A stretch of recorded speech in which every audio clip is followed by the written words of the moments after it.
Mes parents refusaient de m'acheter des vêtements pour l'entretien. Portais le vieux manteau de ta sœur. Tu ne mérites pas de choses neuves.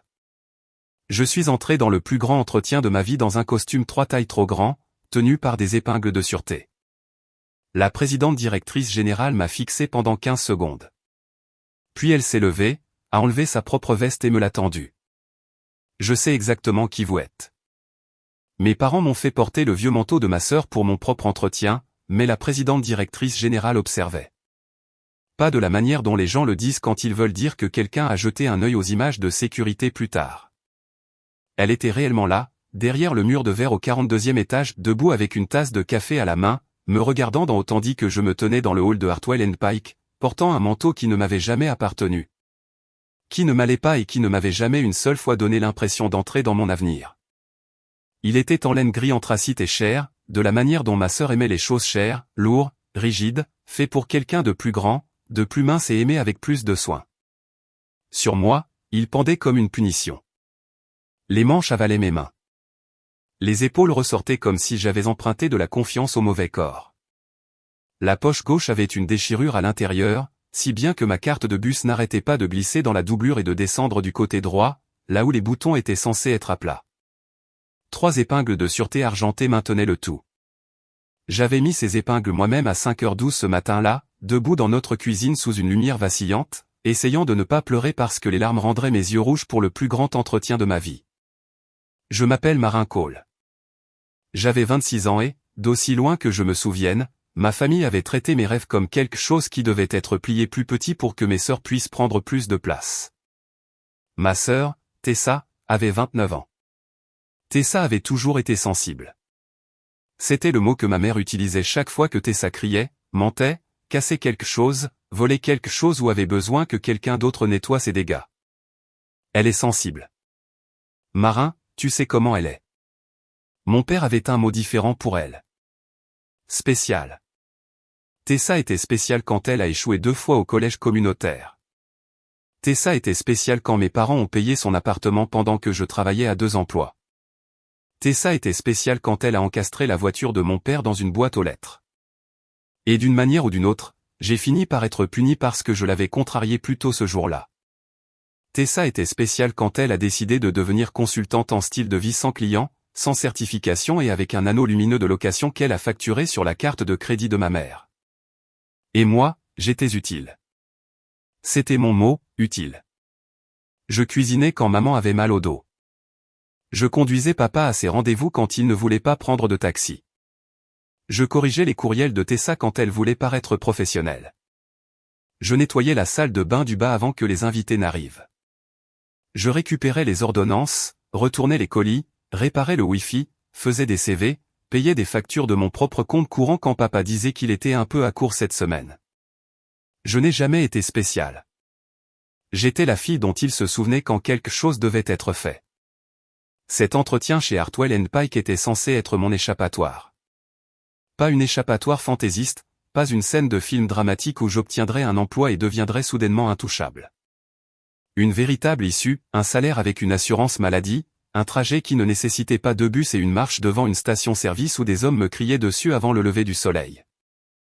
Une chance de travailler comme analyste des opérations junior dans une entreprise dont j'avais étudié les modèles logistiques pendant des années à la bibliothèque publique parce que je ne pouvais pas me permettre des cours de logiciel.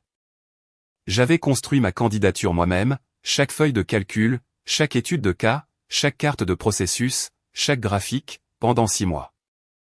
Après des doubles services chez Bellamy Medical Supply, je m'asseyais au petit bureau de la buanderie parce que c'était le seul endroit de la maison où personne ne venait me chercher, sauf s'ils avaient besoin de déterge.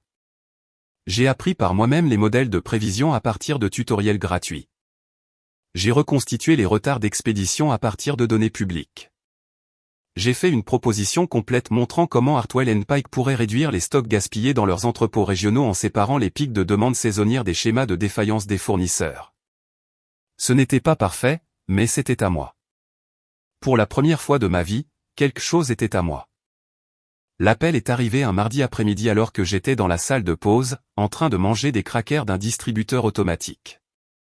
Une femme nommée Denise de Hartwell & Pike a dit que ma candidature avait été retenue pour la phase finale des entretiens. Au début, j'ai cru que c'était une arnaque.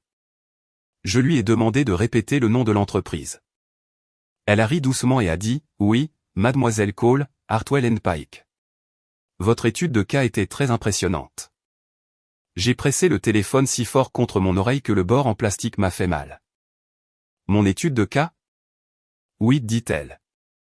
Le modèle de l'entrepôt régional. Le comité veut vous parler en personne jeudi prochain à 9 h. J'ai écrit l'heure sur une serviette en papier avec un stylo qui fonctionnait à peine. Puis je suis allé dans le placard à fourniture et j'ai pleuré dans une boîte de gants en nitrile. Pas bruyamment. J'avais appris jeune à ne pas pleurer bruyamment. Les pleurs bruyants attiraient les leçons de morale. Les pleurs silencieux vous donnaient 3 minutes avant que quelqu'un ne remarque votre absence. Ce soir-là, je l'ai annoncé à mes parents pendant le dîner. Ma mère coupait du pain de viande en tout petits morceaux, même si personne ne le lui avait demandé. Mon père regardait un tournoi de golf à faible volume. Tessa faisait défiler son téléphone à table, prenant des selfies sous des angles légèrement différents et supprimant chacun d'eux avec un soupir. J'ai un entretien final, ai-je dit. Personne n'a répondu, alors j'ai réessayé, chez Hartwell & Pike, pour le poste d'analyste des opérations. La fourchette de mon père s'est arrêtée à mi-chemin de sa bouche. Cette entreprise en ville? Oui. Ma mère a levé les yeux lentement. Celle dans la tour de verre? Oui. Tessa a finalement levé les yeux de son téléphone. Pour quel poste? Analyste des opérations junior. Elle a cligné des yeux. Toi. Un seul mot. C'est tout ce qu'il a fallu. Toi. Pas de félicitations. Pas de comme c'est excitant. Juste toi, dit sur un ton qui donnait à mon propre nom l'impression d'être une erreur. J'ai dégluti et hoché la tête. L'entretien est jeudi prochain. Ma mère s'est tamponnée la bouche avec une serviette. Eh bien, c'est bien, ma chérie. C'est bien. La même phrase qu'elle utilisait quand un voisin plantait de nouveaux arbustes. Mon père s'est penché en arrière. Savent-ils que tu n'as pas fini l'université? J'ai terminé le programme de certification, dis-je prudemment, et j'ai soumis une étude de cas technique. Papa a grogné. Les entreprises comme ça n'embauchent pas les gens de la buanderie. Tessa a ri. Pas un grand rire. Un petit rire. Pire. Le genre qui me disait qu'elle ne pensait même pas que je valais l'effort d'une moquerie complète. Je suis sérieuse, ai-je dit. J'ai atteint la phase finale. Le visage de ma mère s'est crispé. Pas de fierté, mais de contrariété. Qu'est-ce que tu vas porter? J'ai baissé les yeux sur mon polo de travail, sentant encore légèrement les boîtes en carton et le désinfectant pour les mains. J'allais acheter quelque chose ce week-end. Rien de cher, juste un blazer ou un manteau, peut-être des chaussures. Les yeux de mon père sont passés de la télévision à moi. Avec quel argent? Mon argent. Cela l'a agacé plus que si j'avais demandé le sien. Il détestait qu'on lui rappelle que je gagnais quoi que ce soit en dehors de la maison. Tu dois à ta mère la facture de téléphone, dit-il. Je l'ai payée. Tu en as payé une partie. J'ai payé la totalité.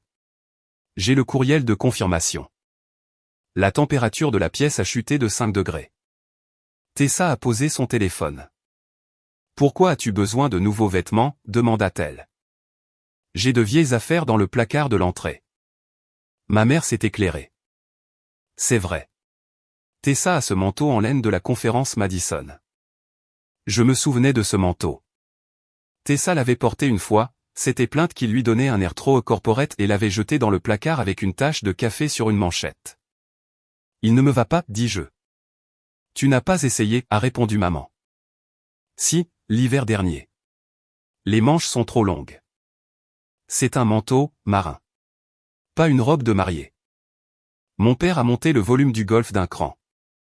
Tu n'as pas besoin de gaspiller de l'argent à faire semblant d'être quelqu'un que tu n'es pas. La voilà. La sentence familiale, celle qui se cachait derrière toutes les autres. Faire semblant. Chaque fois que je visais quelque chose de mieux, ils appelaient ça faire semblant. Faire semblant d'être intelligente. Faire semblant d'être indépendante. Faire semblant d'avoir des options. Tessa a penché la tête. Toute la sympathie à l'extérieur et la satisfaction en dessous. Honnêtement, porter mon manteau pourrait t'aider. Les gens voient quand quelqu'un achète des vêtements d'entretien bon marché. Au moins le mien était cher. Mon visage a brûlé. Je peux acheter le mien. Les yeux de ma mère se sont aiguisés. Et nous laisser à court de provisions? Je les regardais. Les provisions que j'achetais la plupart des semaines. Le détergent que j'achetais. L'essence que je mettais dans la voiture de papa, l'abonnement de streaming que je payais et que Tessa utilisait tous les soirs. Maman, dis-je doucement, j'ai besoin d'une seule tenue. Elle a posé sa fourchette. Ta sœur a été soumise à beaucoup de stress dernièrement, et maintenant tu veux que tout le monde réorganise les choses parce que soudainement tu penses que tu vaux mieux que nous. Je l'ai fixé. C'est comme ça que ça se passait toujours. Mon besoin devenait une attaque. Mon rêve devenait une cruauté. Ma chance devenait la preuve que j'étais égoïste. Papa a pointé sa fourchette vers moi. Porte le manteau. Je ne veux pas. Alors n'y va pas. Silence. Même le commentateur de la télévision semblait s'estomper. Tessa a souri à son assiette. Mon père l'a répété. Plus lentement. Si tu es trop fier pour porter ce qui est déjà dans cette maison, alors tu es trop fier pour l'entretien. Je me souviens avoir serré mon verre d'aussi fort que mon pouce me faisait mal. Je voulais crier. Je voulais dire vous avez payé le blanchiment des dents de Tessa avant ses photos d'anniversaire. Vous avez payé son faux cours de certification. Vous avez payé son loyer quand elle a dit que ses colocataires endommageaient son aura. Mais je demande un manteau pour un entretien. Et je suis fier. Au lieu de cela, je n'ai rien dit, car la survie dans cette maison m'avait appris à mesurer chaque mot par rapport à la punition qui suivrait. Alors, le matin de l'entretien, j'ai porté le manteau de Tessa. Non pas parce que j'acceptais ce qu'il disait, mais parce que j'avais appris que parfois, on marche vers la liberté en portant les vêtements que vos ravisseurs vous ont donnés. À 5h12, je me tenais dans la cuisine et je passais des épingles de sûreté à travers le manteau là où un bouton manquait et un autre pendait lâchement par un fil. La maison était encore sombre. Le verre de vin vide de Tessa de la veille était dans l'évier. La liste de courses de ma mère était collée au réfrigérateur avec mon nom écrit en haut, comme si j'allais rentrer de mon entretien et aller directement au magasin. Marin, lait, œufs, essuie-tout, crème d'avoine de Tessa, antiacide de papa. J'ai regardé cette liste pendant un long moment. Puis je l'ai décrochée, je l'ai pliée une fois et je l'ai mise à la poubelle. C'était une minuscule rébellion. Si minuscule que personne ne la remarquerait avant plus tard. Mais ma main a tremblé en le faisant. Si vous avez déjà dû vous faire tout petit juste pour survivre à votre propre famille, vous savez que même jeter une liste de courses peut donner l'impression d'enfoncer une porte verrouillée. Le trajet en bus vers le centre-ville a duré 58 minutes. J'ai passé la plupart du temps à regarder mon reflet dans la vitre. Le manteau me donnait l'air d'une enfant jouant au bureau. En dessous, je portais un pantalon noir que j'avais repassé entre deux serviettes parce que notre fer à repasser fuyait de l'eau rouillée.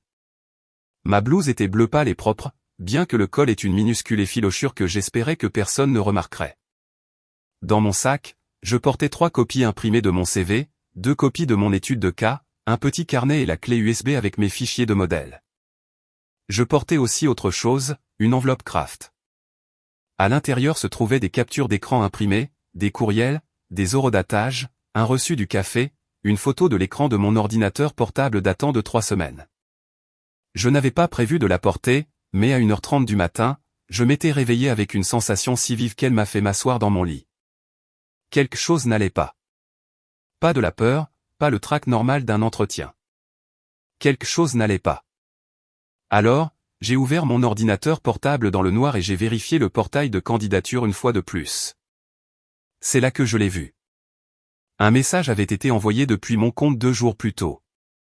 Chère équipe de recrutement, après mûre réflexion, je souhaite retirer ma candidature pour le poste d'analyste des opérations junior. Merci pour votre temps. Cordialement, Marin Cole. Je l'ai fixé jusqu'à ce que les mots deviennent flous. Je n'avais pas envoyé ce message. Mes doigts sont devenus froids. J'ai vérifié l'historique de connexion. Il y avait eu un accès depuis le Wi-Fi de notre maison à 23h46 le samedi. J'avais été au travail jusqu'à minuit. Tessa avait été à la maison. Mes parents avaient été à la maison. La première chose que j'ai ressentie n'a pas été le choc. C'était une reconnaissance terrible et épuisée. Bien sûr. Bien sûr, ils ne s'étaient pas contentés de me faire porter le manteau. Ils avaient essayé de s'assurer que je n'entrerais jamais dans la pièce. J'ai appelé le numéro automatisé de Hartwell & Pike, mais personne n'a répondu à cette heure-là. Alors, j'ai tout imprimé, l'historique du portail, le message de retrait, l'avis d'adresse IP, le courriel confirmant que mon entretien était toujours prévu, car, Dieu merci, Denise des ressources humaines avait répondu en disant « Mademoiselle Cole. Veuillez confirmer si ce retrait était intentionnel. Votre entretien final reste sur le calendrier jusqu'à ce que nous ayons de vos nouvelles directement. » Je n'avais pas vu ce courriel car il avait été archivé, pas supprimé, archivé. Tessa était toujours négligente quand elle pensait qu'elle avait déjà gagné. Je n'ai confronté personne avant de partir. Il y a des moments où le silence n'est pas une faiblesse. C'est une collecte de preuves. Le siège de Hartwell & Pike s'élevait sur le centre-ville comme une lame de verre bleu. Je l'avais vu depuis les fenêtres des bus pendant des années. Ce matin-là, debout en dessous, j'ai failli faire demi-tour. Non pas parce que je ne voulais pas le poste, mais parce que franchir ces portes tournantes me donnait l'impression d'entrer dans un monde qui n'avait jamais été construit pour les filles en manteaux empruntés tenus par des épingles de sûreté. Un agent de sécurité à la réception m'a regardé de haut en bas, pas méchamment, juste rapidement, assez longtemps pour que je sente chaque centimètre de tissu inapproprié sur mon corps. Il a vérifié l'écran.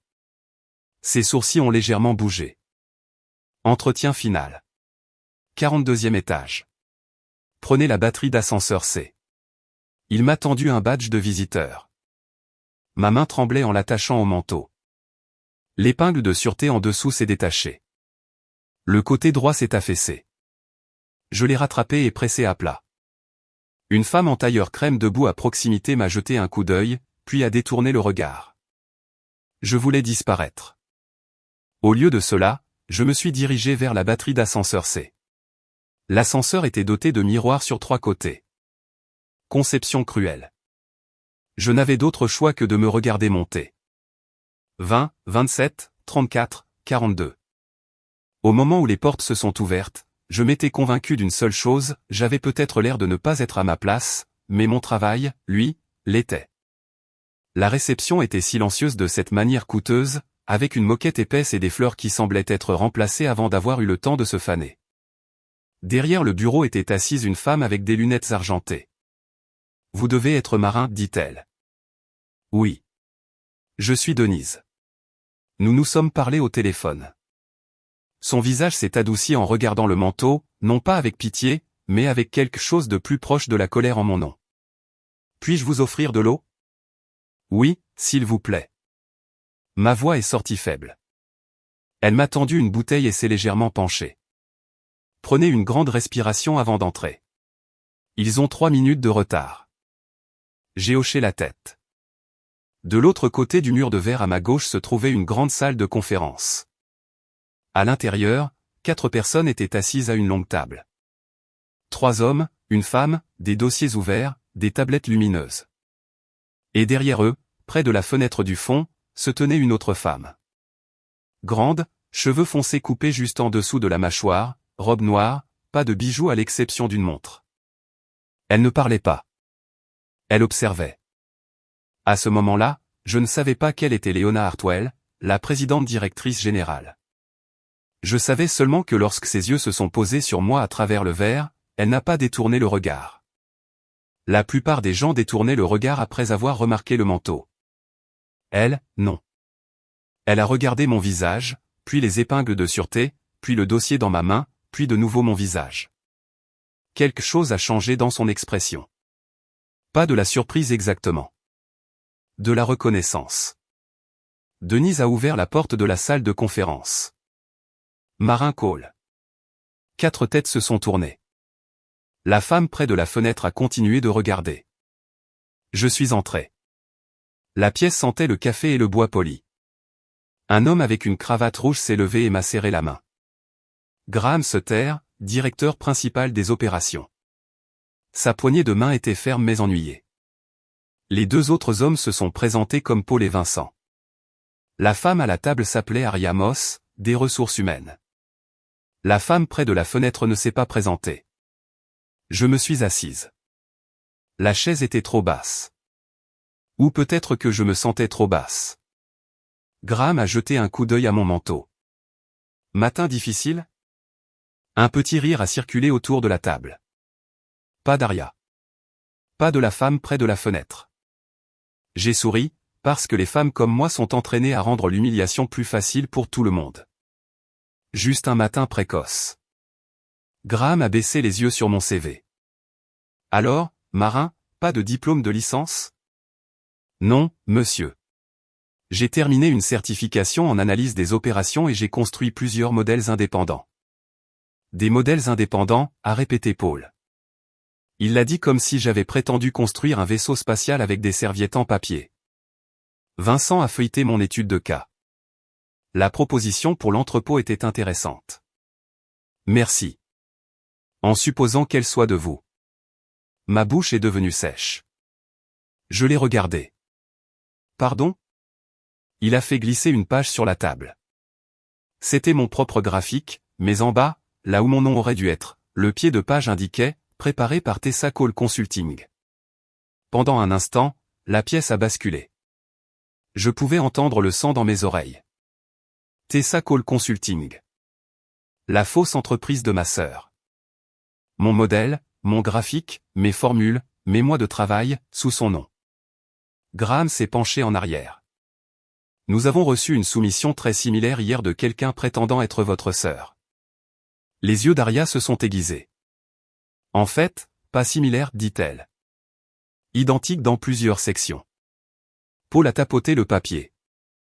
Alors, avant d'aller plus loin, pouvez-vous expliquer cela? Il y a des humiliations qui vous font rétrécir, et puis il y a des humiliations si complètes qu'elles vous purgent de toute peur.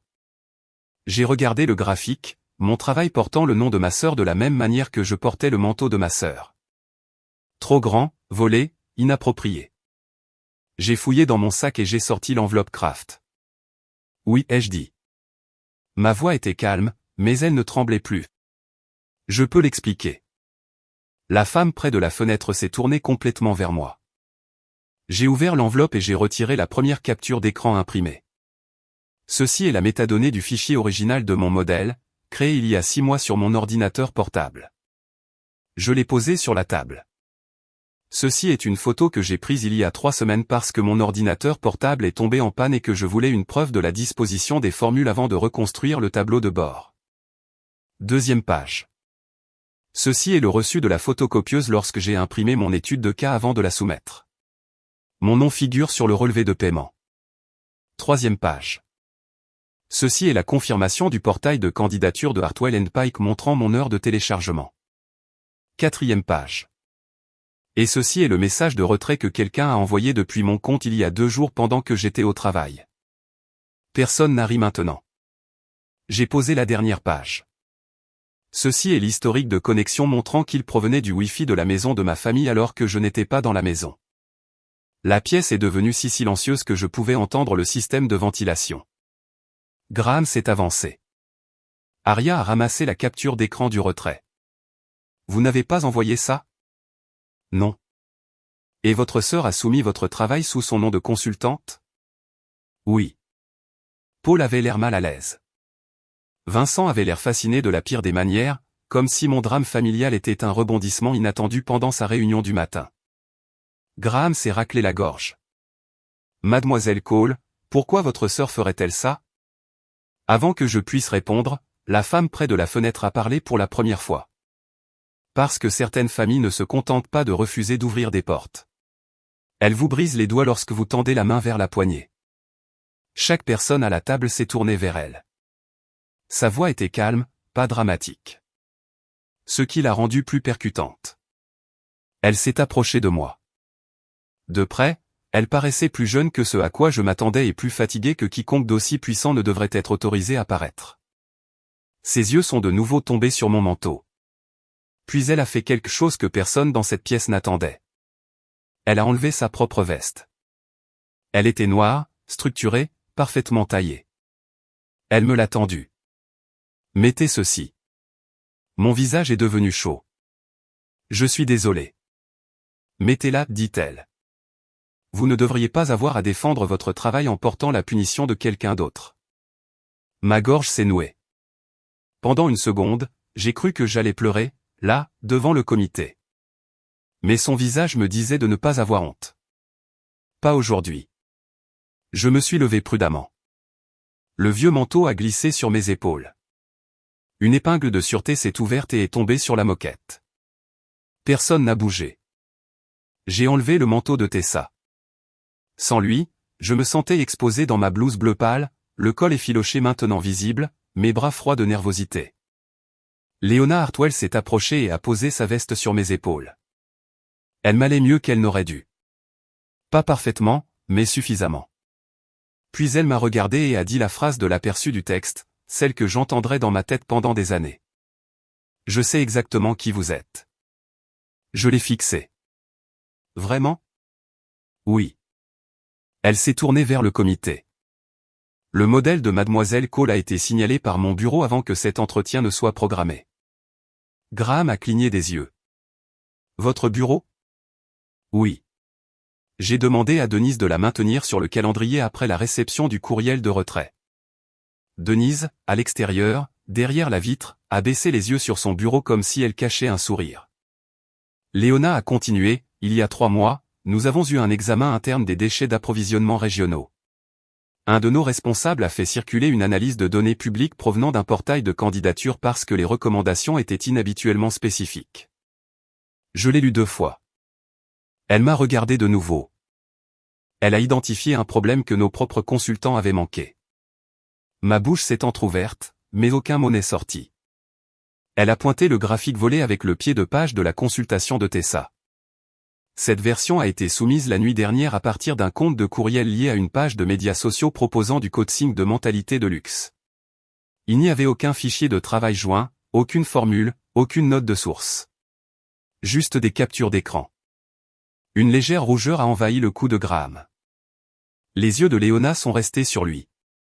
Donc, non, nous ne demanderons pas à Mademoiselle Cole d'expliquer pourquoi quelqu'un lui a volé quelque chose, comme si le vol était une responsabilité partagée.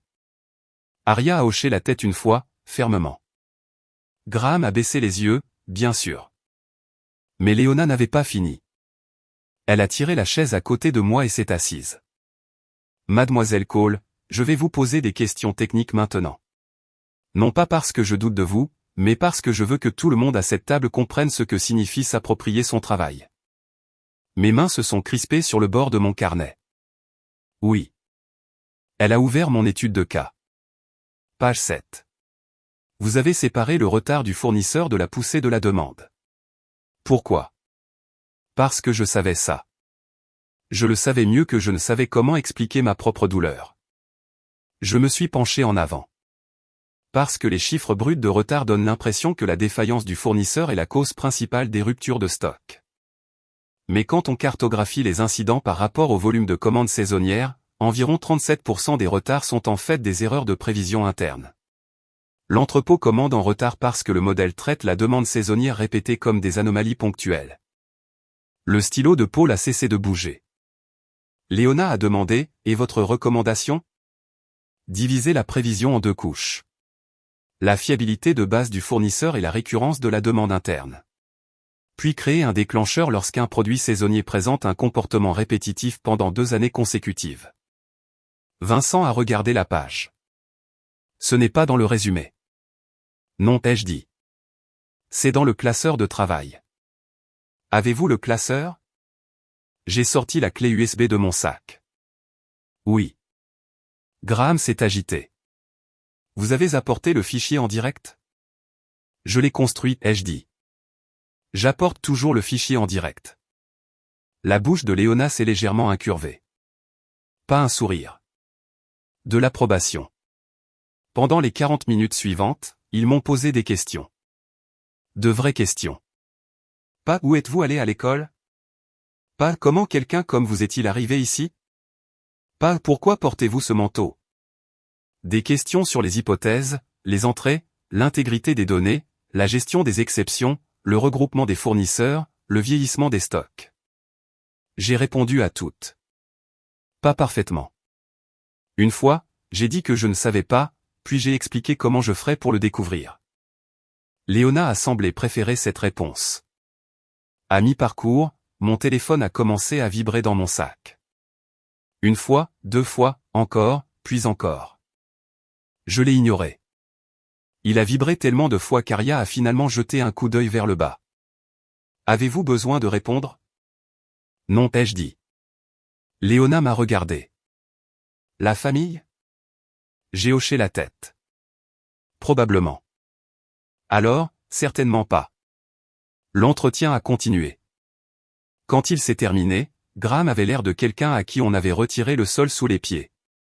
Paul ne semblait plus amusé. Vincent a demandé s'il pouvait garder le résumé imprimé du modèle. J'ai dit oui. Aria m'a accompagné jusqu'à la porte, mais Léona m'a arrêté avant que je ne parte. Mademoiselle Cole. Je me suis retourné. Elle tenait le vieux manteau de Tessa, l'épingle pendant sur le devant. Voulez-vous ceci? Je l'ai regardé, cette chose laide, chère, humiliante. L'armure que ma famille avait choisie pour moi parce qu'ils pensaient qu'elle me rendrait assez ridicule pour échouer. Non, ai-je dit, ma voix était stable. Je ne le veux pas. Léona l'a tendu à Denise. Alors nous le ferons livrer par coursier. Pas chez moi, ai-je dit. Non, dit-elle.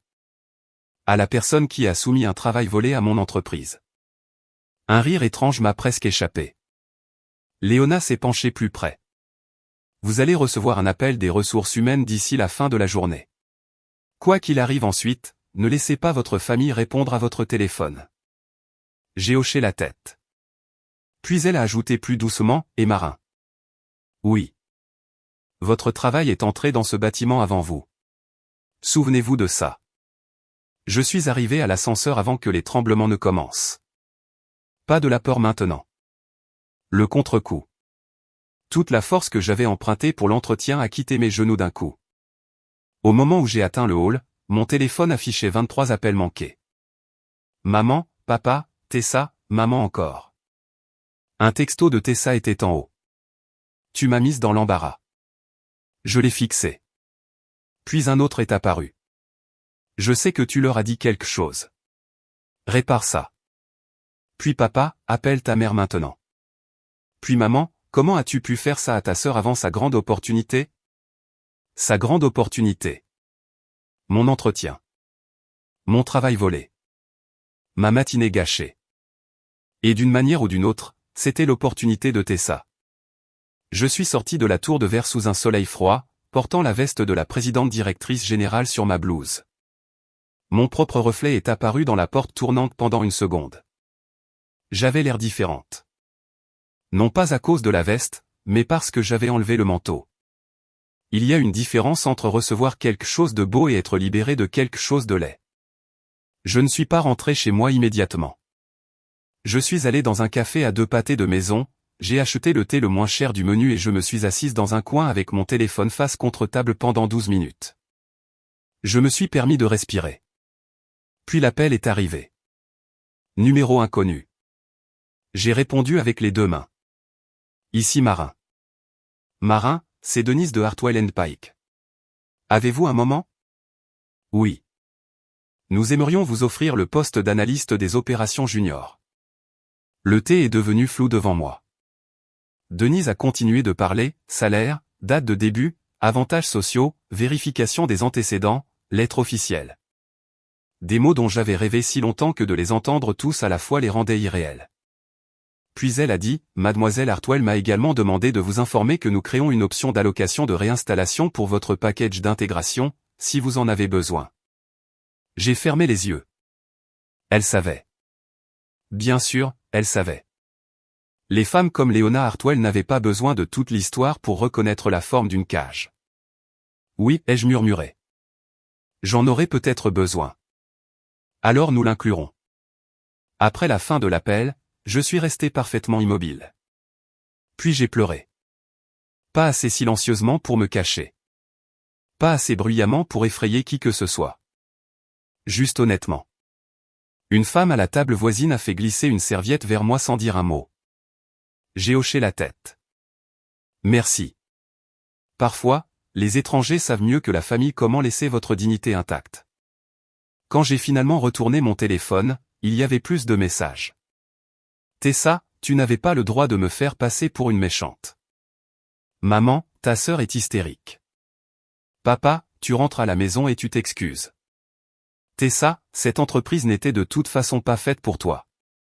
Maman, nous devons parler en famille. Papa, ne rends pas les choses plus laides qu'elles ne le sont déjà. J'ai tapé un message. J'ai eu le poste. Je l'ai envoyé au groupe de discussion familiale. Pendant 3 minutes entières, personne n'a répondu. Puis Tessa a écrit, « Après ce que tu as fait, ils t'ont quand même embauché ?» J'ai regardé cette phrase et j'ai compris quelque chose si clairement que c'en était presque paisible. Ma sœur ne pensait pas que voler mon travail était la chose que j'avais faite. Elle pensait que c'était d'y avoir survécu. Maman a répondu ensuite, « Nous sommes heureux pour toi, mais tu dois être sensible à la façon dont cela affecte Tessa. » Papa a écrit, « Un travail ne te donne pas la permission de manquer de respect à cette famille. » J'ai éteint le téléphone. Pas en silencieux, éteint. Puis je suis retourné à l'immeuble. Denise m'avait dit que je pouvais rendre le badge de visiteur en bas, mais ce n'est pas pour ça que j'y suis allé. J'y suis allé parce que la veste de Léona était toujours sur mes épaules, et j'avais été élevé pour rendre les choses qui ne m'appartenaient pas.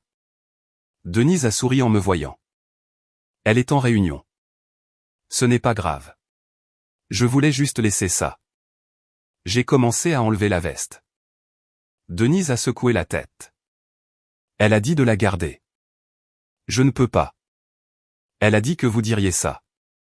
Je me suis figé. Denise a ouvert un tiroir et a sorti une enveloppe crème. Sur le devant, d'une écriture nette, il y avait mon nom. À l'intérieur se trouvait un mot. Marin. Gardez la veste jusqu'à votre premier salaire. Ensuite, achetez-en une qui vous ressemble. LH. Je l'ai lu 3 fois.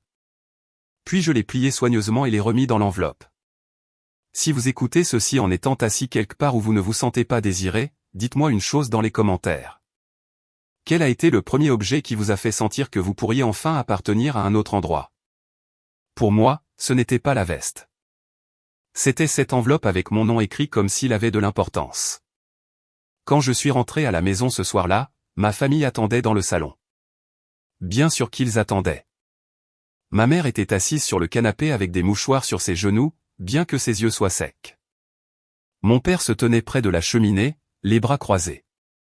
Tessa était assise dans le fauteuil comme une reine blessée, portant des leggings, un pull en cachemire, et l'expression de quelqu'un qui répète la victimisation pour un public.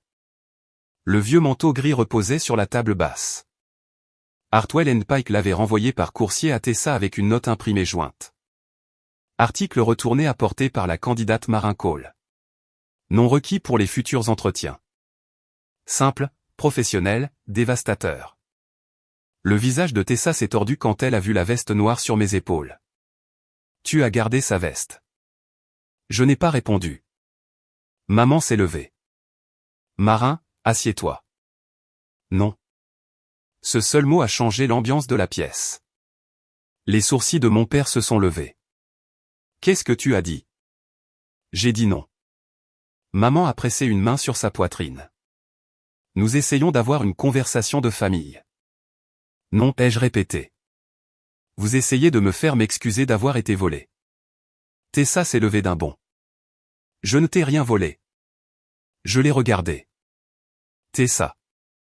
Elle a hésité. Non pas parce qu'elle se sentait coupable, mais parce que ma voix n'avait aucune peur. C'était nouveau. J'ai pris l'enveloppe Kraft de mon sac et je l'ai posée sur la table basse à côté du manteau. Métadonnées de fichiers, enregistrement de téléchargement, historique de connexion, le faux message de retrait, ton pied de page de consultante sur mon graphique. La mâchoire de papa s'est crispée. Tu as imprimé tout ça? Oui. Dans quel but? Pour me protéger de ma propre famille. La voilà encore, la trappe. Famille. Le mot qu'ils utilisaient quand ils voulaient la loyauté sans la responsabilité. Oui, ai-je dit, de ma propre famille. Maman a émis un petit son blessé. Tessa m'a pointé du doigt. Tu fais toujours ça. Tu rends toujours tout dramatique. J'ai presque ri. Tessa, tu as soumis mon travail à la même entreprise où j'avais un entretien. J'aidais. Aider qui? Tu ne comprends rien à l'image de marque. Ton modèle était trop technique. Je l'ai rendu présentable. Tu as mis ton nom dessus. Parce que personne ne te prend au sérieux. La pièce est devenue morte. La voilà. La vérité. Assez stupide pour sortir en plein jour. Les yeux de Tessa se sont écarquillés comme si elle voulait ravaler ses paroles. Ma mère a murmuré, Tessa. Mais pas parce qu'elle avait honte. Parce que Tessa avait dit la partie silencieuse là où je pouvais l'entendre. Mon père s'est frotté le front. Marin, ta sœur a fait une erreur. Non. Une erreur, c'est envoyer un fichier à la mauvaise adresse. Elle a volé des mois de mon travail et a essayé de retirer ma candidature. Tessa a croisé les bras. Je n'ai pas envoyé ce courriel. J'ai ouvert l'enveloppe et j'ai sorti une page de plus. Alors ça ne te dérangera pas d'expliquer pourquoi le courriel de récupération de mon portail de candidature a été changé pour ton compte de consultante pendant 11 minutes samedi soir. Son visage s'est vidé. Ma mère l'a regardé. Tessa? La bouche de Tessa s'est ouverte, s'est refermée. Papa s'est détourné de la cheminée. Pour l'amour de Dieu. Je m'attendais à de la colère contre elle. J'aurais dû mieux savoir. Il s'est tourné vers moi à la place. Pourquoi fouinais-tu comme ça? Je l'ai fixé. Elle a piraté mon compte de candidature. Tu portes des accusations qui pourraient ruiner la réputation de ta sœur.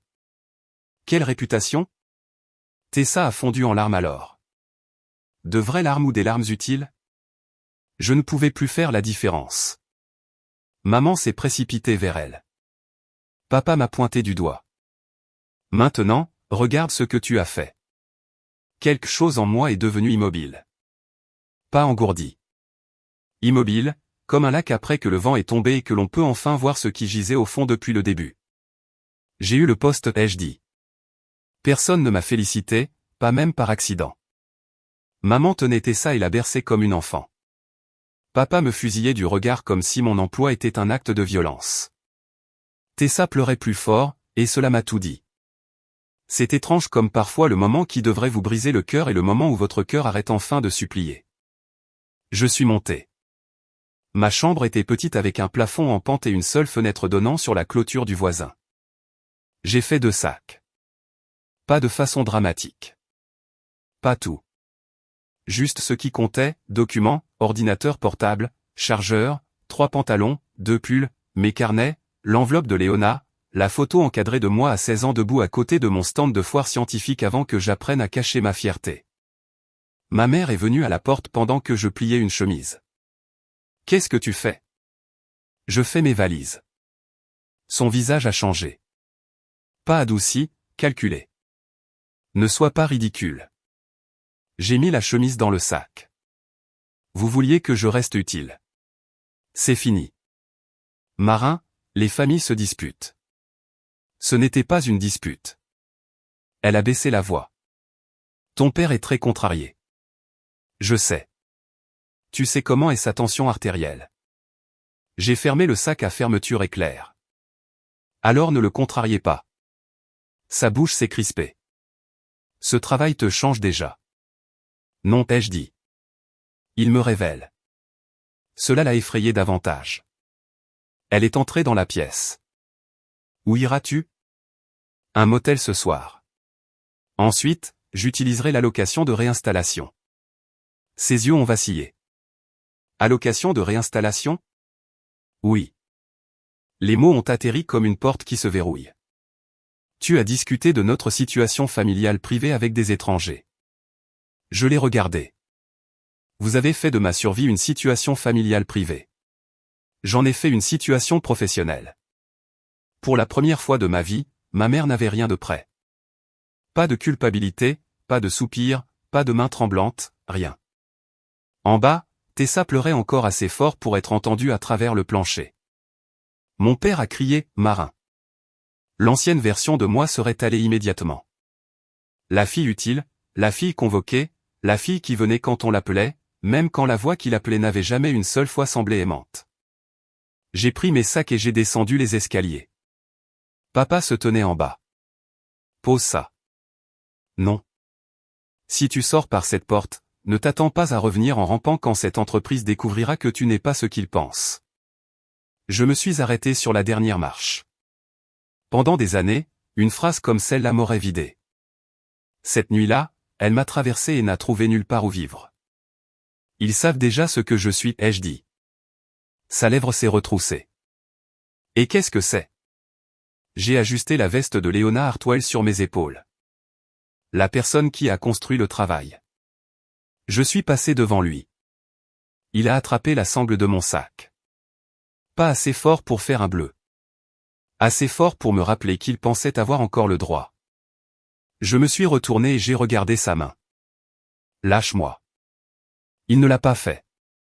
Alors j'ai dit clairement, si tu continues à tenir mon sac, j'appellerai Denise de Hartwell & Pike. Ensuite, j'appellerai la police, et ensuite Tessa pourra expliquer pourquoi un travail intellectuel volé d'une candidate a été soumis sous le nom de son entreprise. La main de mon père s'est ouverte, comme ça. Le pouvoir est étrange. Parfois, il faut 26 ans pour le construire. Parfois, il arrive au moment où vous cessez de demander la permission d'utiliser la vérité. J'ai quitté la maison à 19h43.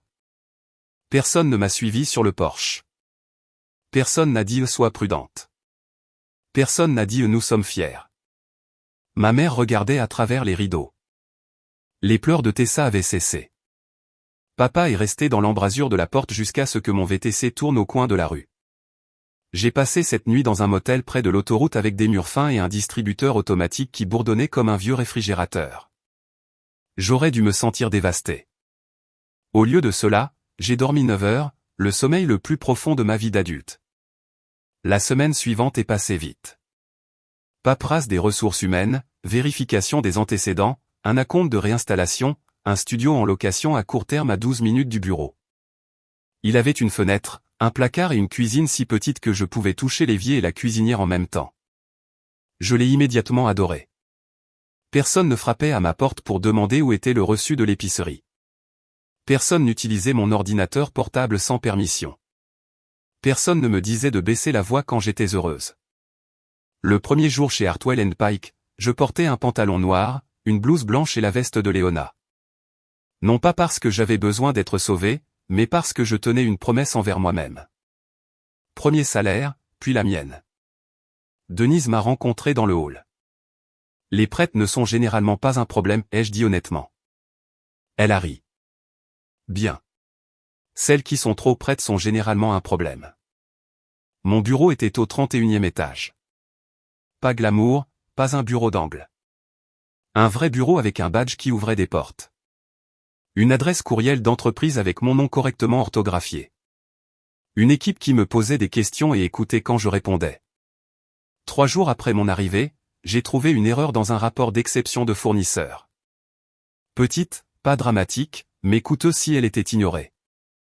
Je l'ai signalé à ma responsable, Aria Moss, qui était passée du comité d'entretien à son rôle opérationnel aux ressources humaines, mais travaillait toujours en étroite collaboration avec l'analytique pour l'intégration. Elle a lu ma note, a levé les yeux et a dit « Bien vu ». 2 mots. Bien vu.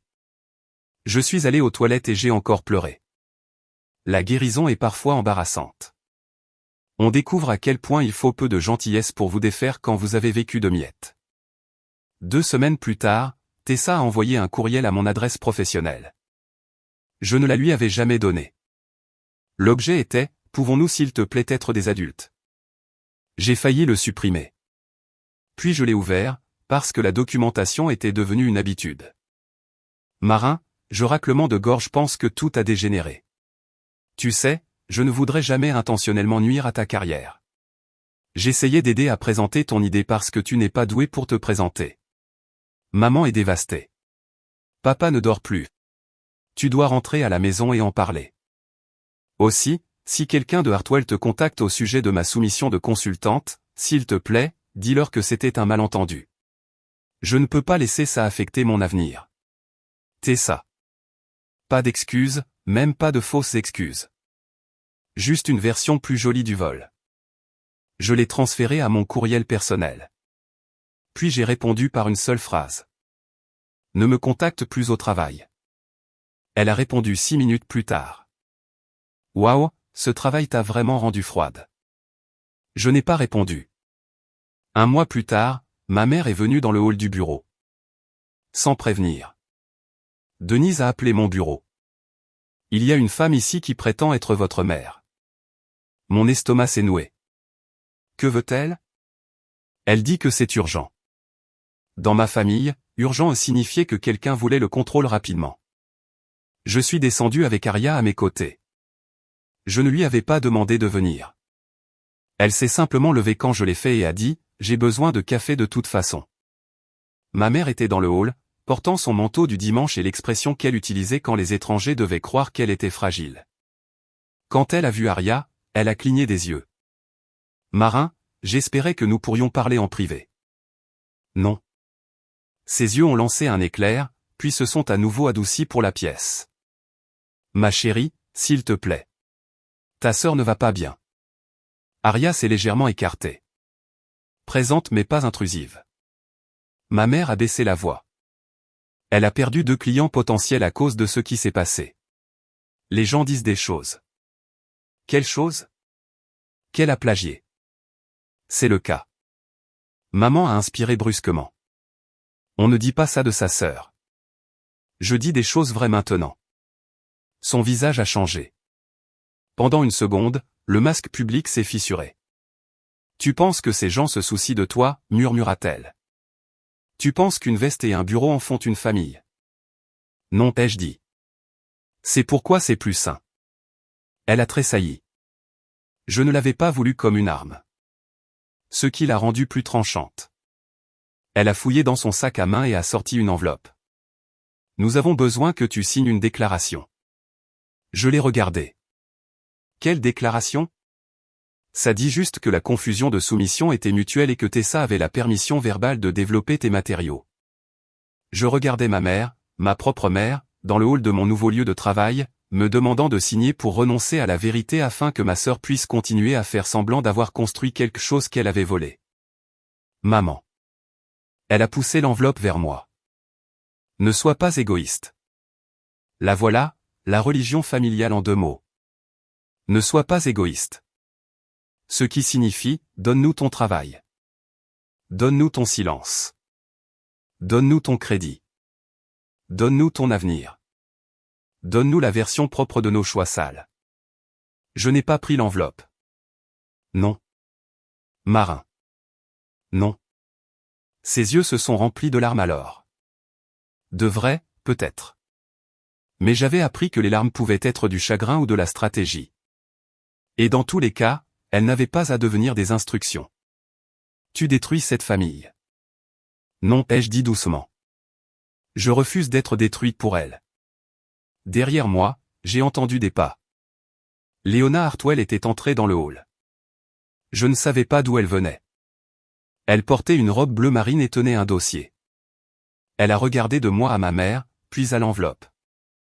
Y a-t-il un problème ici? Ma mère s'est redressée. Et vous êtes? Léona Hartwell. La couleur a quitté le visage de ma mère par morceaux. Oh. Léona m'a regardé. Mademoiselle Cole. J'ai dégluti. Ma mère a apporté une déclaration me demandant de dire que ma sœur avait la permission d'utiliser mon travail. L'expression de Léona n'a pas changé. C'était en quelque sorte pire pour ma mère que la colère ne l'aurait été. Léona s'est tournée vers elle. Madame Cole, le travail de votre fille fait partie d'un dossier de recrutement interne et d'un dossier d'éthique actif lié à une soumission frauduleuse. Je vous conseillerais vivement de ne pas faire pression sur une employée à l'intérieur de notre bâtiment pour modifier ce dossier. La bouche de ma mère s'est ouverte. Je ne faisais pas pression. Vous êtes venu sur son lieu de travail sans rendez-vous. Je suis sa mère. La voix de Léona est restée calme. Alors vous auriez dû avoir moins de mal à la respecter. Le hall est devenu silencieux. Un homme près des ascenseurs a fait semblant de ne pas écouter et a complètement échoué. Ma mère m'a regardé avec une pure incrédulité. Non pas parce que Léona m'avait défendu, mais parce que quelqu'un l'avait fait publiquement. Dans ma famille, ma douleur était toujours discutée à huis clos pour qu'il puisse nier sa forme plus tard. Maintenant, il y avait des témoins. Léona a fait un geste vers le bureau de la sécurité. Denise validera le parking si nécessaire. Ma mère a serré l'enveloppe. Ce n'est pas fini, marin.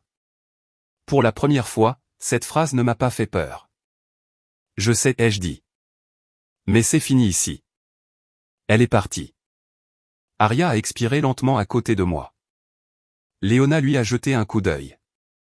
Café? Aria a hoché la tête. Absolument. Puis Léona m'a regardé. Ça va? J'ai envisagé de mentir. Puis j'ai dit, pas encore. Elle a hoché la tête une fois. Réponse juste. 6 mois ont passé. J'ai acheté ma propre veste après mon premier salaire. Vert foncé, laine douce, taillée dans une petite boutique tenue par une femme nommée Nabila, qui a épinglé les manches et a dit, tiens-toi droite, ma chérie. Les vêtements ont besoin de savoir qui est aux commandes. J'ai ri, puis je me suis tenue plus droite. Au travail, je suis passé d'analyste junior à chef de projet sur un projet pilote de correction d'entrepôt. Non pas parce que Léona m'aimait bien, mais parce que le modèle fonctionnait. C'était important pour moi. Je ne voulais pas que la pitié devienne un autre manteau qui ne m'allait pas. Je voulais des preuves. Le projet pilote a réduit les déchets dans 2 entrepôts régionaux de 11% au premier trimestre. 11%. Assez pour que Graham se taire évite mon regard lorsque le rapport a été diffusé à l'échelle de l'entreprise. Assez pour que Paul commence à me poser des questions avec respect au lieu de suspicion. Assez pour que Vincent dise lors d'une réunion, Marin a vu ça venir, sans avoir l'air surpris. Puis est venue la présentation annuelle du leadership. Hartwell & Pike a invité les chefs de département, les investisseurs, les directeurs régionaux et des équipes de projets sélectionnés. On m'a demandé de présenter le projet pilote de correction d'entrepôt sur une scène devant 200 personnes. Quand Aria me l'a dit, j'ai ri si fort qu'elle a cru que je paniquais. Je ne peux pas faire ça. Tu peux. J'analyse des choses. Je ne fais pas de scène. Tu as défendu ton propre travail dans un manteau volé devant un comité d'entretien, a-t-elle dit. Un microphone ne va pas te tuer. La veille de la présentation, mon père a appelé. Je ne l'avais pas bloqué. Peut-être qu'une partie de moi voulait la preuve que je pouvais laisser le téléphone sonner sans obéir cette fois. J'ai répondu. Marin. Papa. Une pause. Puis, ta mère dit que tu parles à un événement de l'entreprise. J'ai regardé mes notes étalées sur ma table de cuisine. Comment a-t-elle su ça? Tessa a vu quelque chose en ligne. Bien sûr qu'elle l'avait vu. Hartwell & Pike avait publié le programme de l'événement. Mon nom y était. Marin Cole, projet pilote de réduction des déchets régionaux. Papa s'est raclé la gorge. Ta mère veut venir. Je n'ai rien dit. Nous deux. Toujours rien. Tessa aussi. Le voilà. Pas de la fierté. De l'accès. Une chance de se tenir près de ma réussite et de l'appeler famille. Non, ai-je dit. Marin. Non. Vous ne pouvez pas nous exclure pour toujours. Je ne vous exclus pas. Je garde la porte verrouillée parce que chaque fois que je l'ai ouverte, vous avez pris quelque chose. Son souffle s'est durci. Nous t'avons élevé. Vous m'avez logé. C'est une chose cruelle à dire. C'est une chose vraie à dire. Il est resté silencieux un long moment. Puis il a dit, plus bas, tu penses que tu vaux mieux que nous maintenant. J'ai regardé autour de mon petit appartement, la table d'occasion, ma veste verte accrochée à la chaise, la pile de notes que j'avais écrites moi-même. Non, ai-je dit. Je pense que je ne suis enfin plus en dessous de vous. Il a raccroché. Le lendemain, je portais la veste verte. Pas celle de Léona. La mienne. En coulisses, mes mains tremblaient si fort qu'Aria a pris ma télécommande et m'a fait respirer. Léona est passée, s'est arrêtée et a regardé la veste. Premier salaire? Deuxième, ai-je admis. Le premier est allé au loyer. Encore mieux. Quand ils ont appelé mon nom, je suis monté sur scène sous des lumières si vives que je ne pouvais pas voir le fond de la salle. Pendant une seconde, la panique m'a saisi la gorge.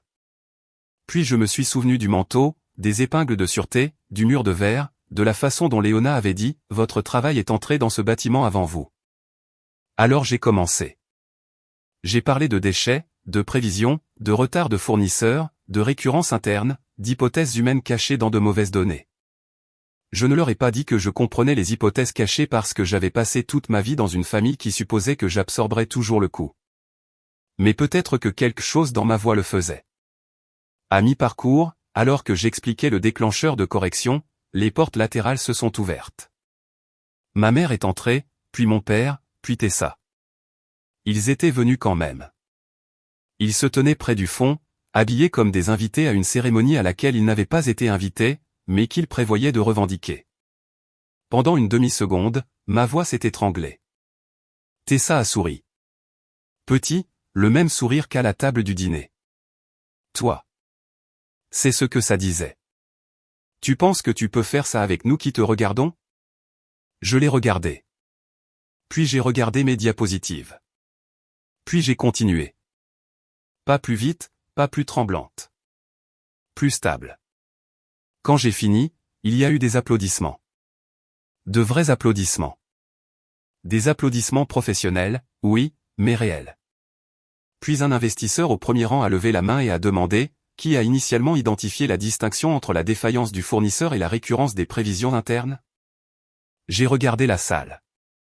Mon modèle de candidature original. Léona, assise au premier rang, s'est penchée vers son microphone. Pour clarifier, Mademoiselle Cole a construit le modèle indépendamment avant de rejoindre Hartwell & Pike. C'est l'une des raisons pour lesquelles elle a été embauchée. Du fond de la salle, le visage de mon père a changé. Il n'avait pas su. Pas vraiment. Peut-être qu'il avait entendu où j'ai eu le poste, mais il n'avait jamais compris que je n'étais pas passé par une fissure. J'avais construit une porte. L'investisseur a hoché la tête. Impressionnant. Ce mot a traversé la pièce comme un verdict. Après la session, des gens sont venus poser des questions. Pas sur ma famille. Sur le modèle. Un directeur régional a demandé si je pouvais aider à examiner leur processus de retour. Un responsable des achats a demandé si mon système de déclenchement pouvait s'adapter aux substitutions de fournisseurs. Graham Sutter a dit sèchement, présentation solide. Je l'ai remercié. Puis la foule s'est éclaircie. Ma famille s'est approchée. Les yeux de ma mère étaient humides cette fois. J'ai cru aux larmes. Mon père paraissait plus petit sous l'éclairage de l'entreprise. Tessa avait l'air en colère d'une manière qu'elle ne pouvait pas dissimuler. Maman a touché mon bras. Marin. J'ai reculé doucement. Sa main est tombée. Papa a regardé les personnes restantes à proximité. Nous ne réalisions pas que tu faisais quelque chose d'aussi sérieux. Cela m'a presque fait rire. Non pas parce que c'était drôle, mais parce que c'était le plus près qu'il pouvait arriver à admettre qu'il avait eu tort sans utiliser les mots. Tessa a croisé les bras. Alors maintenant tout le monde pense que tu es un génie parce que tu as fait une feuille de calcul. Léona avait parlé à quelqu'un à 10 pieds de distance. Elle s'est arrêtée. De même qu'Aria. De même que Denise. L'ancienne pièce aurait protégé Tessa. Cette pièce l'a entendu. J'ai regardé ma sœur. Non, Tessa. Il pense que je suis compétente parce que j'ai résolu un problème. Sa bouche s'est crispée. Tu agis toujours comme si tu étais meilleur. J'agis comme si j'étais fatigué de me faire voler. Maman a murmuré, s'il vous plaît, ne faites pas ça ici. Je me suis tourné vers elle. Vous êtes venu ici. Son visage s'est décomposé. Papa s'est raclé la gorge. Nous voulions te soutenir. Non, ai-je dit. Vous vouliez être vu en train de me soutenir après que le résultat était sûr. Cela a frappé fort. Mon père a regardé le sol. Tessa a ricané. C'est pathétique. Léona s'est approchée alors. Pas de façon dramatique, pas protectrice comme si j'étais une enfant. Juste présente. Marin, dit-elle. Les directeurs régionaux attendent dès que vous serez prête. Ma mère s'est immédiatement redressée. Oh. Mademoiselle Hartwell. Nous voulions juste dire à quel point nous sommes fiers. Léona l'a regardée. Mademoiselle Cole est attendue dans une discussion de travail. Ma mère s'est arrêtée. Le regard de Léona s'est brièvement posé sur Tessa. Félicitations pour le succès de votre sœur serait approprié. Le visage de Tessa est devenu rouge. Silence. Chaque personne debout à proximité l'a ressenti. L'ancien script familial n'avait pas de réplique pour ça. Finalement, papa a dit, à peine audible, « Félicitations, marin ». Ma mère a hoché la tête rapidement. Oui, félicitations. Tessa n'a rien dit. Ce n'était pas grave. Je n'avais plus besoin des applaudissements de la personne qui avait essayé de voler la scène. Je les ai regardés. Merci d'être venu. S'il vous plaît, ne le faites plus sans demander. Puis je me suis retourné et je suis parti. Pas en trombe, pas en fuyant. En marchant, dans ma propre veste, vers ma propre réunion, avec mon propre nom à l'ordre du jour. 1 an plus tard, j'ai emménagé dans un appartement d'une chambre avec la lumière du matin dans la cuisine. J'ai acheté un canapé bleu. J'ai adopté un chat gris d'un refuge et je l'ai appelé Pivot, parce que chaque bon modèle en a besoin. Je parlais encore parfois à mes parents, mais seulement à travers des frontières assez solides pour supporter du poids, des appels courts, pas d'argent, pas de courses, pas de discussion sur Tessa. Quand ma mère disait « mais c'est ta sœur », je disais « alors elle peut commencer à agir comme telle ». Quand mon père disait « tu as changé », je disais « oui ». Et quand Tessa a envoyé un autre courriel demandant si je pouvais jeter un œil à une proposition commerciale, j'ai répondu « non ». Et je n'ai pas expliqué. La veste verte a duré 3 ans. Puis, un matin d'hiver, en route pour parler à un panel de carrière universitaire pour les candidats non traditionnels, j'ai remarqué que la doublure s'était déchirée près de la poche. Je suis resté dans mon appartement en la tenant, souriant comme une idiote. Non pas parce qu'elle était abîmée, mais parce qu'elle avait été assez portée pour devenir mienne. Au panel, une jeune femme est venue me voir après. Elle portait des chaussures trop grandes pour elle et tenait un dossier avec les 2 mains. « Je n'ai pas le bon parcours », dit-elle. J'ai regardé son dossier. « Avez-vous le travail ?» Elle a hoché la tête. Alors commencez par là. Ses yeux se sont remplis. Je connaissais ce regard, le regard de quelqu'un qui se tient dans une version empruntée d'elle-même, attendant qu'une seule personne dise qu'elle n'était pas ridicule d'essayer. J'ai enlevé ma veste. Pas la verte, une plus récente. Bleu marine, chaude, simple. Je la lui ai tendue. Elle m'a fixé. Je ne peux pas accepter ça. Alors empruntez-la. Ses mains tremblaient en la mettant. Les manches étaient un peu longues. Pas trop, juste assez pour me rappeler que presque rien n'est parfaitement ajusté la première fois que la liberté touche vos épaules. Et alors qu'elle retournait dans l'après-midi froid avec son dossier pressé contre sa poitrine, j'ai pensé au vieux manteau de Tessa, plié quelque part dans un placard, peut-être toujours taché, peut-être toujours épinglé. Peut-être attendant toujours que quelqu'un croie qu'un tissu cher pourrait couvrir une laide vérité. Il ne le pourrait jamais. C'était la leçon que mes parents n'ont jamais comprise. Ils pensaient que l'humiliation pourrait me réduire. Ils pensaient que le travail volé pourrait m'effacer. Ils pensaient que me faire entrer dans le plus grand entretien de ma vie habillé comme une pensée après coup prouverait que je n'étais pas à ma place. Mais la présidente directrice générale observait. Et plus important encore, moi aussi. Pour la première fois, je me suis vu clairement. Non pas comme la fille qu'ils utilisaient. Non pas comme la sœur que Tessa pouvait voler. Non pas comme la fille dans le mauvais manteau. Comme la femme qui l'a enlevé et ne l'a jamais remis.